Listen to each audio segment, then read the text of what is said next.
Hi, this is Scott Walker. Scott, David Koch, how are Hey, you? David. I'm good. And yourself? I'm very well. A little disheartened by the situation there, but what's the latest? We're actually hanging pretty tough.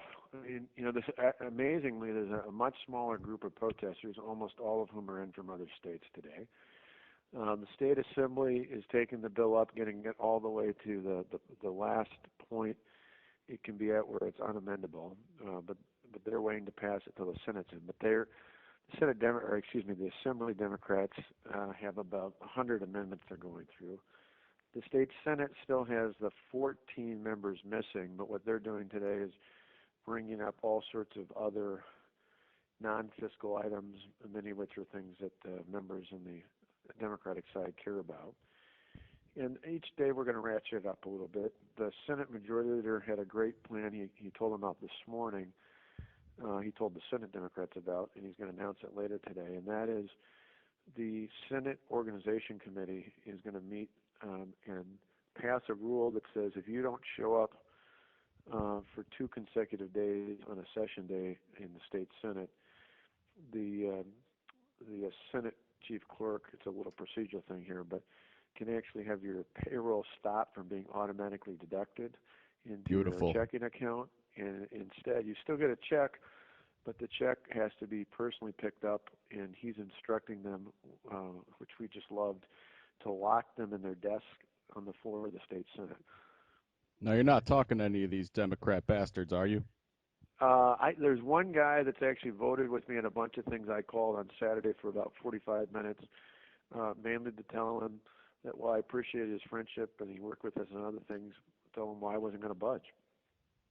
Mainly because I thought Goddamn right. he's about the only reasonable one over there, and I figured if I talked to him, he'd go back to the rest of the gang and say, I've known Walker for 20 years. He's not budging. Oh, what's his name again? His name is Tim Cullen. All He right. I'll have to he. give that man a call. Well, actually, in his case, I wouldn't call him, and I'll tell you why. He's pretty reasonable, but he's not one of us.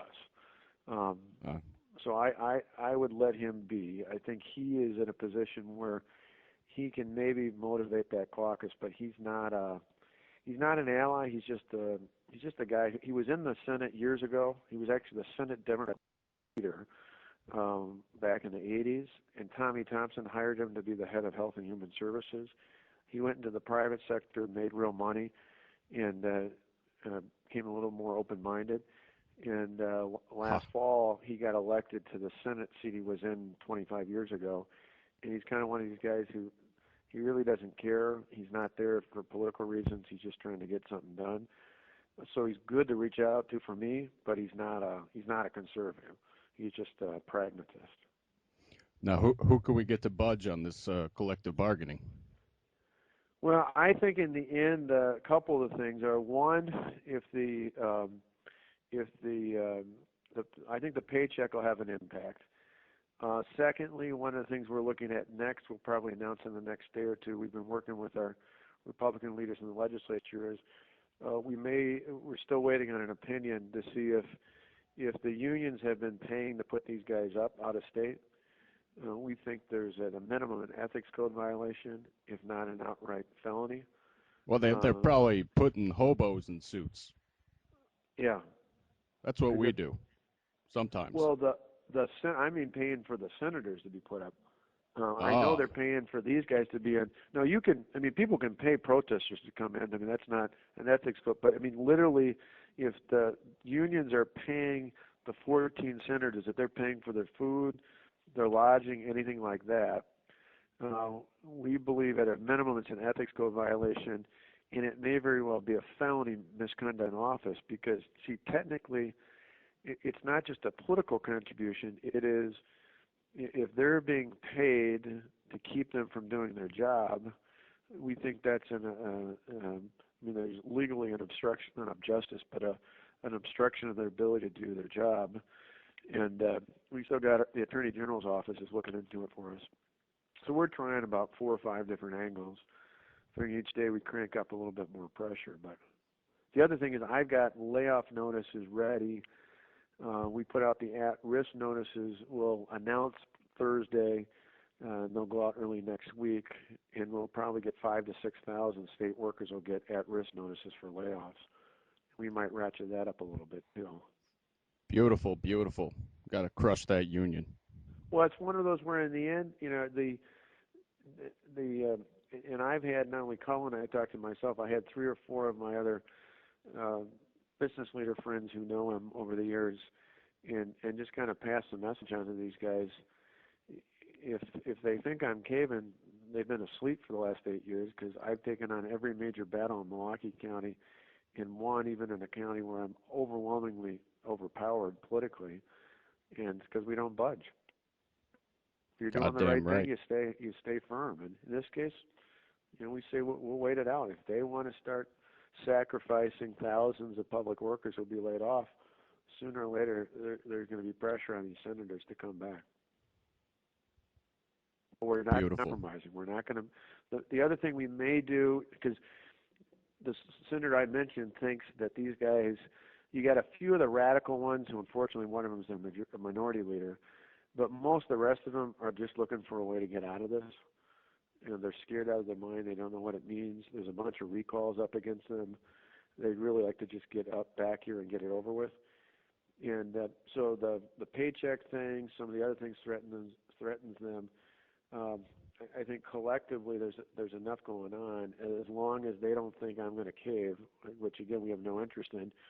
An interesting idea that was brought up to me this morning by my chief of staff, if we won't do it till tomorrow, is putting out an appeal to the Democrat leader that I would be willing to sit down and talk to him, the Assembly Democrat leader, plus the other 2 Republican leaders.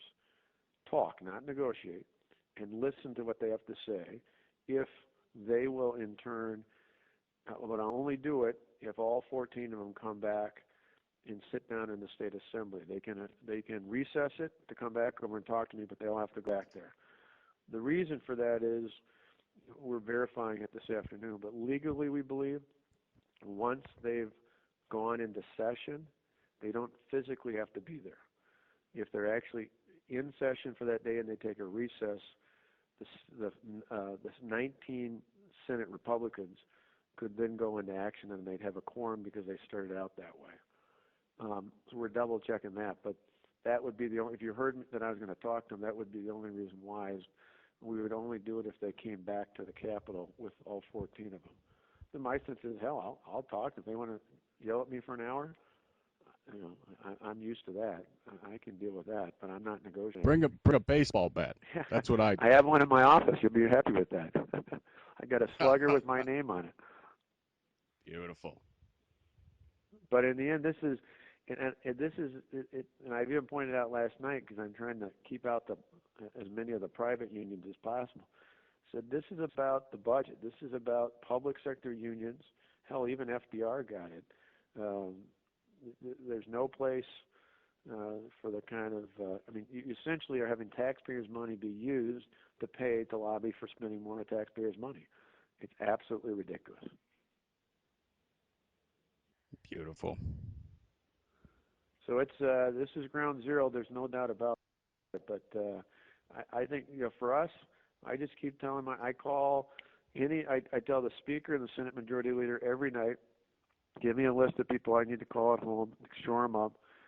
The New York Times, of all things, I don't normally tell people to read the New York Times, but the front page of the New York Times has got a great story. One of these unbelievable moments of true journalism, what is supposed to be objective journalism. They got out of the Capitol and went down one county south from the Capitol to Janesville, the Rock County. That's where the General Motors plant once was. Right. They moved out 2 years ago.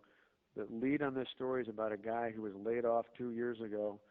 He's been laid off twice by GM, who points out that everybody else in his town has had to sacrifice except for all these public employees. And it's about damn time they do, and he supports me. And they had a bartender. They had, every stereotypical blue-collar worker type they interviewed, and the only ones that weren't with us were people who were either a public employee or married to a public employee. It's an unbelievable.